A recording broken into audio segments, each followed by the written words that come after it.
O mundo visto do céu.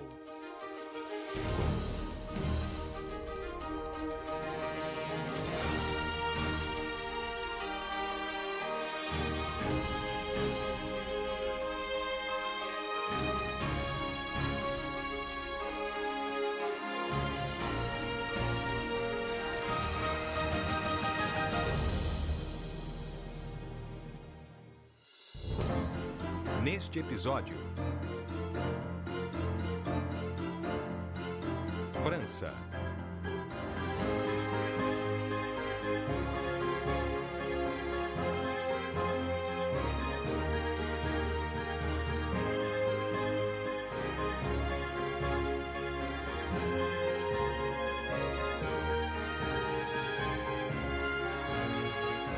Calais até Caen.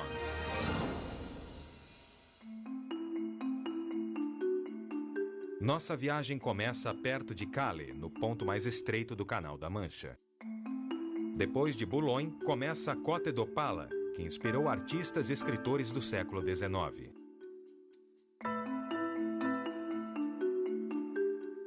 No pitoresco porto de St. Valery, alcançaremos para o interior até Rouen, onde Joana d'Arc foi queimada em 1431. Seguiremos pelo rio Sena até o litoral de Le Havre, uma cidade portuária que quase ficou totalmente destruída na guerra. Passando pela elegante cidade balneária de Deauville, terminaremos essa viagem na cidade histórica de Caen, o último lugar de repouso de Guilherme, o Conquistador. O litoral norte da França fica em um dos canais mais famosos do mundo, o Canal da Mancha. É uma faixa estreita do mar entre a Inglaterra e a França. Do ponto mais estreito no Cabo Grinet, é possível ver o litoral inglês a apenas 34 quilômetros de distância.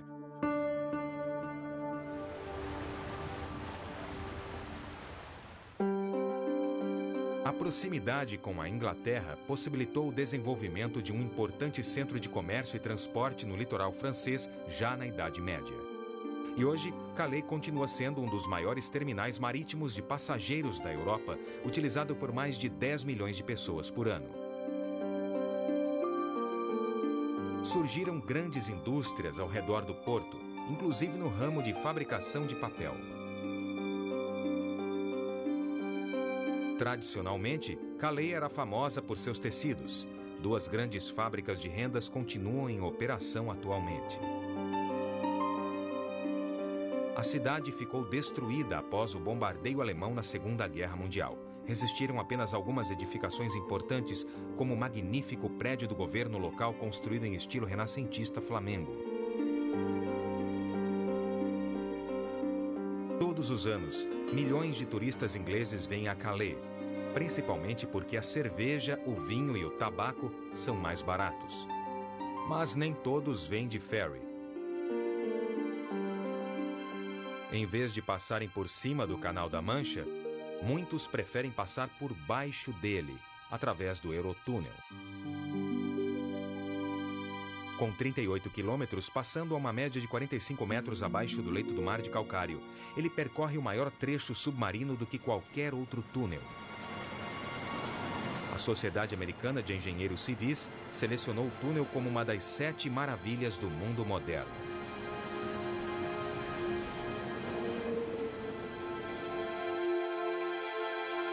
Além da passagem de caminhões, o túnel conta com uma frota de 27 trens velozes, chegando a 300 km por hora e transportando até 750 passageiros. Para fazer a ligação entre as capitais da Inglaterra e da França, a viagem entre Londres e Paris leva cerca de 2 horas e meia. Continuamos indo para o sul, ao longo do litoral francês, onde as praias contínuas e planas são o lugar ideal para caminhadas e passeios de carro à vela contra os ventos frescos que sopram do canal.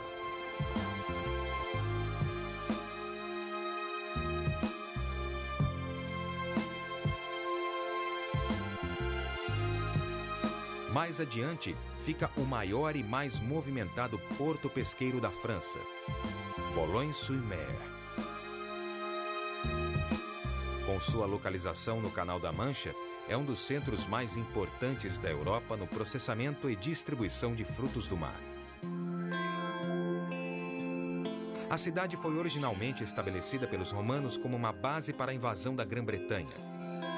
Ao longo dos séculos, Boulogne continuou crescendo como um porto importante e centro religioso. No centro da cidade velha, a importante cúpula da Basílica se destaca, construída no local onde supostamente teriam ocorrido milagres no século VII. As cidades industriais litorâneas finalmente dão lugar a uma série de estações praianas. Elas ganharam fama no início dos anos de 1900 como destino turístico para a alta sociedade inglesa e francesa, sobretudo a cidade de Le Touquet. O resort foi fundado em 1876 pelo proprietário do jornal parisiense Le Figaro e tomada mais tarde por empreendedores ingleses ávidos por divulgar Le Touquet como o resort mais chique da França, com campos de golfe e tudo. A cidade teve seu auge entre a década de 1920 e a Segunda Guerra Mundial, quando boa parte da cidade ficou destruída. Hoje, Le Touquet ainda é um resort muito procurado o ano todo, pois recuperou parte de seu esplendor do passado. Le Touquet ocupa um longo trecho de praias, dunas e penhascos conhecido como Côte d'Opale. O nome foi dado pelo pintor Édouard Lavec, que ficou impressionado com a luminosidade do local.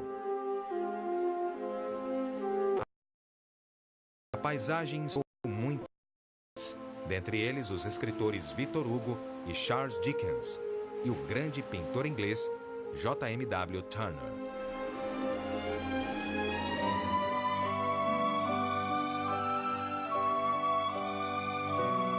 Mais para o interior fica a cidade medieval de Montreux. Curiosamente, havia um porto aqui, mas hoje ele fica a 14 quilômetros da costa devido às mudanças na maré ao longo dos séculos. A cidade antiga é rodeada por uma proteção de 3 quilômetros erguida pelo maior engenheiro militar francês do século XVII, conhecido simplesmente como Vauban. Mas Montreux ficou famosa como um dos cenários em Os Miseráveis, o clássico de Victor Hugo no século XIX. Na pitoresca cidade pesqueira de Ault, penhascos brancos e impressionantes surgem das terras baixas e são um ponto alto do litoral na região da Picardia. Nesse local procurado para caminhadas, alguns estão a 80 metros do nível do mar. São ricos em restos fossilizados de criaturas marinhas do período Cretáceo Superior, entre 65 e 100 milhões de anos atrás. Por serem de pedra calcária, os penhascos são propensos à erosão e deslizamentos de terras ocasionais.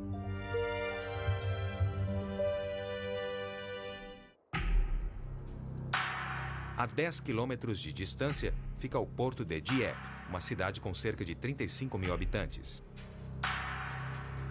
Atualmente, Dieppe é um importante embarcadouro e porto pesqueiro. Há cerca de 500 anos, era aqui que moravam os melhores cartógrafos da França. Seu conhecimento e habilidade ajudaram nas primeiras expedições para os Estados Unidos, que levaram as primeiras colônias francesas no Novo Mundo. No entanto, Dieppe talvez seja mais conhecida por uma operação de embarque fracassada por parte de forças predominantemente canadenses durante a Segunda Guerra Mundial, que provocou a morte de 1.400 soldados aliados. Um dos maiores marcos de Dieppe é o castelo medieval. Ironicamente, ele foi construído como defesa contra os ingleses, mas hoje ostenta as bandeiras canadense e britânica em homenagem aos mortos na tentativa de libertar a cidade.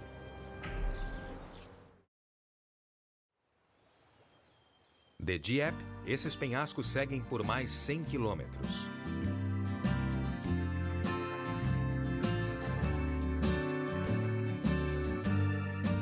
Embora essa faixa tenha sido batizada como Costa de Alabastro, em referência à brancura do calcário, os penhascos revelam, na verdade, uma variedade de fortes tons de terra, principalmente devido aos diferentes tipos de líquens presentes.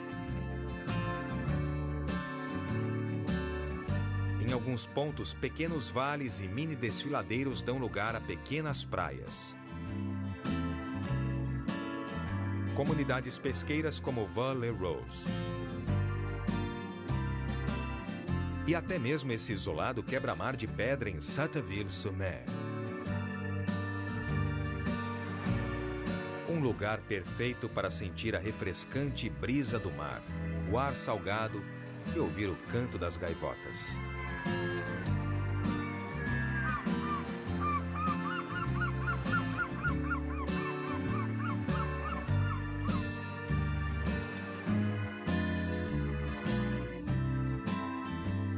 St. Valery en Caux é um convite para navegar ao longo da costa do Alabastro.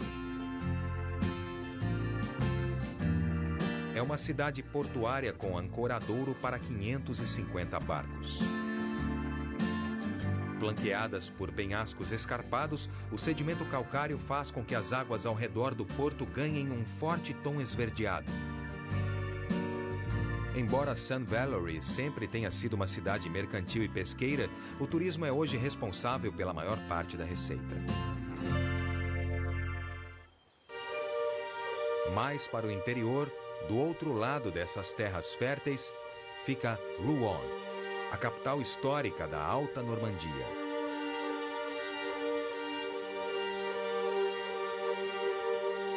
Situada no rio Sena e a 200 quilômetros de Paris, Rouen é o maior porto de embarque de cereais da Europa, responsável por quase metade da exportação de grãos da França. Os destinos estão por todo o mundo, como o oeste da África, Oceano Índico e até mesmo Cuba.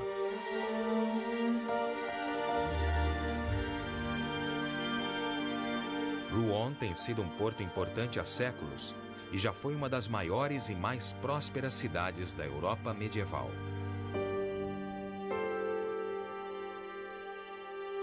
Do século XI ao século XV, Rouen ficava no centro das dinastias anglo-normandas, que governaram a Inglaterra e boa parte da França moderna. Mas a cidade talvez seja mais associada a Joana d'Arc, heroína e santa francesa. Em 1431, com 19 anos, ela foi trazida para Rouen, julgada e queimada viva por heresia. Os restos mortais foram lançados no rio Sena.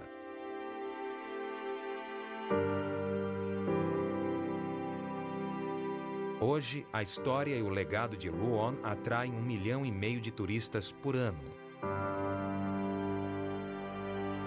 O marco mais importante é a catedral, que data do século IV. Foi reconstruída e modificada diversas vezes, e a impressionante torre do século XIX fez com que a catedral fosse considerada por algum tempo a construção mais alta do mundo.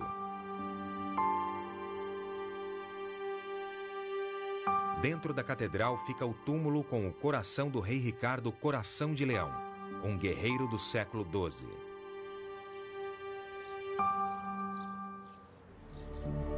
Seguindo pelo sinuoso rio Sena na direção do Canal da Mancha, passamos por várias pontes impressionantes, uma mais notável do que a outra.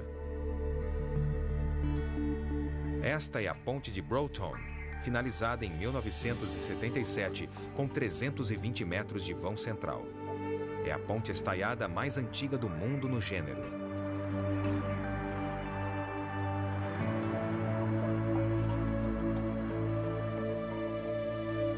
30 quilômetros rio abaixo fica a ponte suspensa de Tankerville, de 1959. Na época da inauguração, era a ponte mais extensa da Europa, com 960 metros. Mas essa estrutura gigantesca não tinha sequer a metade da extensão da ponte que foi inaugurada 36 anos depois, na foz do rio Sena. A Ponte da Normandia.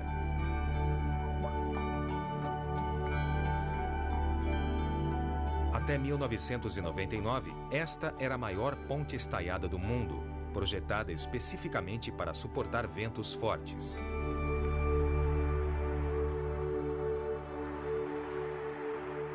Ela dava acesso crucial a uma das mais importantes cidades industriais da França, Le Havre. Le Havre, que significa o Porto, é a segunda cidade portuária mais movimentada da França depois de Marsella. Também era um importante terminal marítimo de passageiros para travessias transatlânticas até a década de 1970, quando a aviação civil se expandiu. Entre as indústrias da cidade estão refinação de petróleo e fabricação de cimento e fertilizantes. Mas, apesar da relativa prosperidade de Le Havre, a cidade tem um passado triste e obscuro. Durante a Segunda Guerra Mundial, a cidade sofreu mais danos do que qualquer outra cidade do país e ficou quase toda destruída. 5.000 pessoas morreram durante os ataques das forças aliadas em 1944. Só na noite de 5 de setembro, morreram 3.000. Foi o ataque com o maior índice de mortes na França durante a Segunda Guerra Mundial.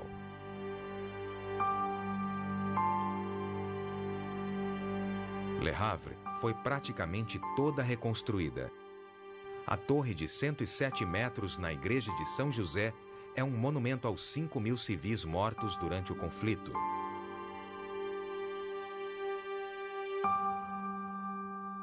Com o intuito de redefinir a sombria imagem industrial da cidade, o arquiteto e paisagista francês Alexandre Chemtov foi escolhido para criar essa praia de 2 quilômetros com areia fina e pedras.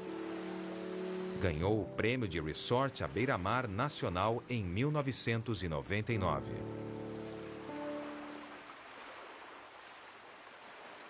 Seguindo pelo rio Sena ao sul, vemos um quadro completamente diferente.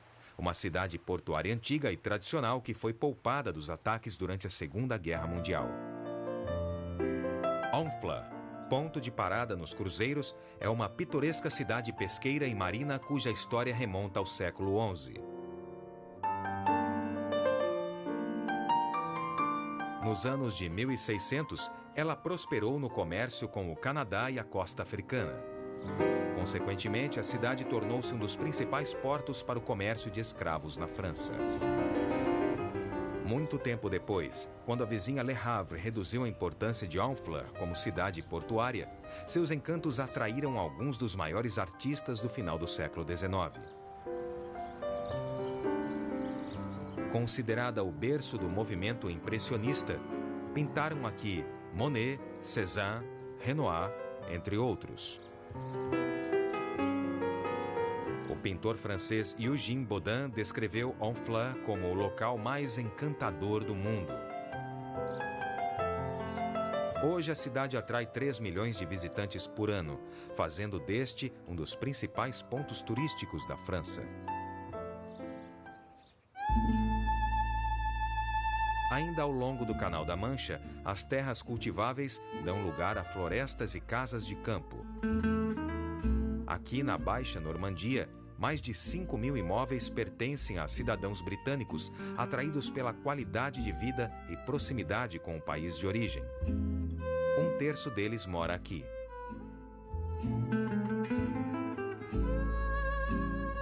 Uma região bastante procurada para quem tem muito dinheiro é Deauville, um dos resorts praianos com mais fama e prestígio da França.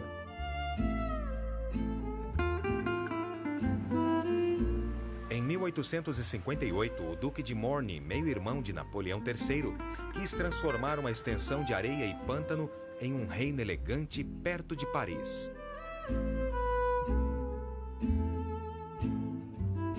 Em 4 anos, Morny criou uma cidade cujas vilas magníficas, pista de corrida de cavalos e ligação ferroviária com a capital fizeram dela um refúgio para os ricos e famosos.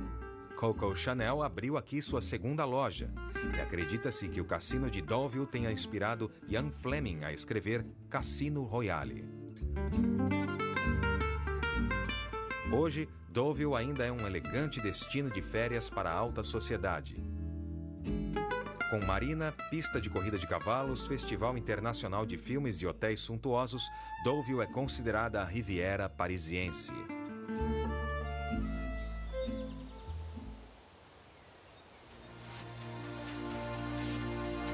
Encerramos essa viagem perto do rio Orne, na cidade histórica de Caen. Este foi o lar e lugar de repouso final para Guilherme o Conquistador, o maior de todos os líderes normandos cuja influência chegou a lugares distantes como o Reino da Sicília. Em 1066, Guilherme foi coroado rei da Inglaterra após derrotar Haroldo, líder anglo-saxão. Apenas um ano depois, ele estava de volta a Caen para construir uma abadia como penitência por ter se casado com Matilda, sua prima. Um casamento que não teve a aprovação do Papa. Era a abadia de Saint-Étienne, hoje considerada uma obra-prima normando-romanesca. Nas Torres Gêmeas existem pináculos góticos.